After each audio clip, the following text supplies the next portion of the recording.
नजर डालते हैं इस वक्त की सुर्खियों पर। पश्चिम बंगाल में छठे चरण की 43 सीटों के लिए मतदान जारी। 1 करोड़ से ज्यादा मतदाता कर रहे अपने मत का प्रयोग। कोरोना की रफ्तार हुई भयावह। माकपा नेता सीताराम येचुरी के पुत्र और दिल्ली कांग्रेस के नेता अशोक कुमार वालिया का कोरोना से हुआ निधन। मुख्यमंत्री अशोक गहलोत ने केंद्र सरकार पर साधा निशाना। कहा, निजी क्षेत्र में वैक्सीन की अनुमति देकर गरीब तबके के साथ किया भेदभाव। जयपुर में सांगानेर में धर्मस्थल पर भीड़ ने पुलिस के साथ की बदसलूकी, तोड़े गाड़ी के शीशे। पश्चिम बंगाल विधानसभा चुनाव के छठे चरण की 43 सीटों पर मतदान जारी है। 1 करोड़ से ज्यादा मतदाता अपने मताधिकार का उपयोग करेंगे। इस चरण में भाजपा के मुकुल रॉय, टीएमसी मंत्री ज्योति प्रियो मलिक और चंद्रिमा भट्टाचार्य जैसे प्रमुख नेताओं के भाग्य का फैसला होगा। भाजपा के राष्ट्रीय उपाध्यक्ष मुकुल रॉय ने भी मतदान किया। उन्होंने अपना वोट नॉर्थ 24 परगना के कंचरापारा में बूथ नंबर 141 में किया। कोरोना की दूसरी लहर के प्रकोप के बावजूद बंगाल में मतदान के प्रति लोगों में उत्साह नजर आया। उत्तर दिनाजपुर जिले में बूथ नंबर 175 पर सुबह से ही मतदाताओं की लंबी लंबी लाइन लगी हुई है। देश भर में कोरोना हर तरफ कहर बरपा रहा है।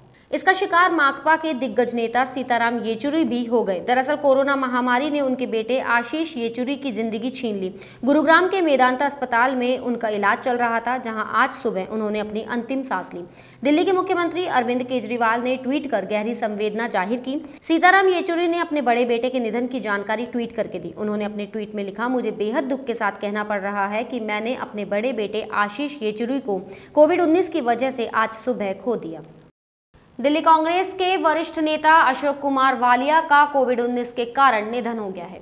अशोक कुमार वालिया शीला दीक्षित सरकार में 15 साल दिल्ली के मंत्री रहे हैं। वे शिक्षा, स्वास्थ्य, वित्त मंत्रालय जैसे अहम मंत्रालयों के मंत्री रहे थे। डॉक्टर अशोक कुमार वालिया दिल्ली की पहली, दूसरी, तीसरी और चौथी विधानसभा के सदस्य भी रहे। वे अपने चौथे कार्यकाल में लक्ष्मीनगर से विधायक रहे। वहीं पहले से लेकर तीसरे कार्यकाल तक वह गीता कॉलोनी के विधायक रहे। वे कई बार प्रमुख मंत्रालयों के मंत्री रहने के साथ ही trans Yamuna area development board के अध्यक्ष भी रहे। भारत में कोरोना का कहर किस कदर विकराल रूप ले चुका है। पिछले 24 घंटे के दौरान भारत में कोरोना के 3,15,478 नए संक्रमित मिले हैं। महामारी की शुरुआत से लेकर अब तक एक दिन में संक्रमितों की यह संख्या पूरी दुनिया में सर्वोच्च है। अमेरिका में 8 जनवरी 2021 को 3,07,570 नए संक्रमित मिले थे, लेकिन अब इस मामले में भारत सबसे आगे निकल गया है। पिछले 24 घंटों के दौरान कुल 2,101 कोरोना मरीजों ने दम तोड़ दिया। इसी के साथ देश में महामारी से मरने वालों की संख्या कुल बढ़कर 1,84,672 हो गई है। अब तक कोरोना के कुल संक्रमितों की संख्या बढ़कर 1,59,24,732 हो गई है। कोरोना संक्रमित मरीजों के स्वस्थ होने की दर गिरकर 84.5% हो गई है।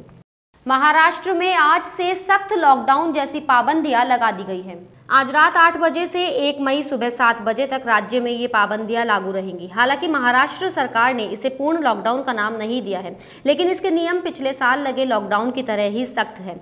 राज्य सरकार ने ब्रेक द चेन मुहिम के तहत नई गाइडलाइंस भी जारी कर दी है। इसके मुताबिक जरूरी और आपातकालीन स्थिति को छोड़कर अन्य सभी गतिविधियां और सेवाओं पर रोक लगा दी है।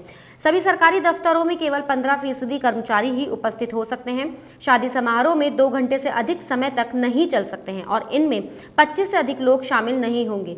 यदि किसी शादी समारोह में इन नियमों का उल्लंघन पाया गया तो 50,000 रुपए का जुर्माना किया जा सकता है।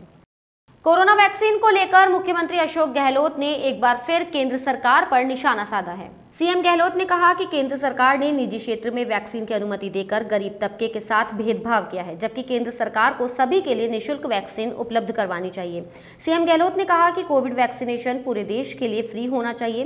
केंद्र सरकार को आयु वर्ग के आधार पर जनता में भेदभाव नहीं करना चाहिए। केंद्र सरकार ने प्राइवेट सेक्टर को वैक्सीन लगाने की अनुमति दी है, इसलिए सक्षम लोग स्वयं ही वहां पैसा देकर वैक्सीन लगवा सकेंगे। बाकी सभी के लिए केंद्र सरकार को निःशुल्क वैक्सीन उपलब्ध करवानी चाहिए। गहलोत ने कहा कि कोविड महामारी की ये सेकंड वेव बहुत खतरनाक है, जिसमें संक्रमण दर और मृत्यु दर दोनों बहुत अधिक है। रोगियों को दवाई और ऑक्सीजन की पूर्ति तक समय पर नहीं हो पा रही है। जयपुर के सांगानेर कस्बे के एक धर्म स्थल पर कुछ असामाजिक तत्वों ने पुलिस पर हमला बोल दिया। पुलिस ने जब भीड़ से समझाइश का प्रयास किया तो असामाजिक तत्वों ने पुलिसकर्मियों के साथ बदसलूकी की। इसके बाद भीड़ ने मारपीट करना शुरू कर दिया और इस दौरान पुलिस वाहन का शीशा भी फोड़ दिया गया। एसीपी सांगानेर नेमीचंद खारिया ने बताया कि सांगानेर कस्बे में स्थित धर्मस्थल पर भीड़ इकट्ठा होने की सूचना पर मालपुरा गेट थानाधिकारी फोर्स के साथ मौके पर पहुंचे, जहां पुलिसकर्मियों ने भीड़ से समझाइश का प्रयास करते हुए कोविड प्रोटोकॉल की पालना करने की अपील की, जिस पर भीड़ में मौजूद कुछ असामाजिक तत्वों ने समझाइश कर रहे पुलिसकर्मियों के साथ ही बदसलूकी करना शुरू कर दिया और फिर बात मारपीट तक जा पहुंची। इस दौरान असामाजिक तत्वों ने पुलिस के वाहन का शीशा भी फोड़ दिया। ये सूचना मिली थी कि वहाँ जो यहाँ सांगानेर कस्बे के अंदर जो मस्जिद है वहाँ लोगों की भीड़ इकट्ठी हो रही है। तो ऐसे जो मैं जाते के तो गश्त में थे, इलाके में थे, तो वो वहाँ पहुँचे, वहाँ लोगों को समझाइश कर रहे थे। तो समझाइश के बीच में कुछ असामाजिक तत्वों ने धक्का मुक्की हुई पुलिस वालों के साथ में, वहाँ तो फिर गाड़ी का शीशा भी टूट गया था। कितने लोग होंगे? वो अभी हम उसमें पूछताछ कर रहे हैं, सब कुछ पता लगा रहे हैं कितने लोग थे, क्या थे टोटल, और बाकी मौके पे अभी शांति है। कोरोना संक्रमण के चलते अस्पतालों में बेड फुल हो गए हैं। ऑक्सीजन के कारण अब अस्पताल हांफने लगे हैं। कोविड अस्पतालों में बैकअप में ऑक्सीजन 6 से 12 घंटे तक की बताई जा रही है। अफसर ऑक्सीजन की किल्लत दूर करने की रणनीति बनाने में लगे हुए हैं। जयपुर में करीब 11 से ज्यादा ऑक्सीजन गैस औद्योगिक इकाइयों को अधिग्रहण कर लिया गया है। मॉनिटरिंग के अधिकारियों को तैनात कर दिया गया है। प्रदेश में पेट्रोल पंप संचालकों ने 25 अप्रैल को होने वाली हड़ताल को 1 महीने के लिए टाल दिया है। एसोसिएशन के अनुसार 10 में से 8 मांगों पर सरकार और पेट्रोल पंप डीलर्स एसोसिएशन में सहमति बन गई है। हालांकि वैट कम किए जाने की मांग पर अब भी कोई सहमति नहीं बनी है। पेट्रोल पंप डीलर्स एसोसिएशन ने कोरोना से बिगड़ते हालातों को देखते हुए ये निर्णय लिया है कि राज्य के पेट्रोल पंप खुले रहेंगे। एसोसिएशन के अनुसार पेट्रोल पंप 24 घंटे खुले रहने को लेकर राज्य सरकार आदेश जारी कर सकती है। बुलेटिन में फिलहाल इतना ही। अगर आपको हमारा वीडियो पसंद आया हो तो हमारे चैनल को लाइक, शेयर और सब्सक्राइब जरूर करें।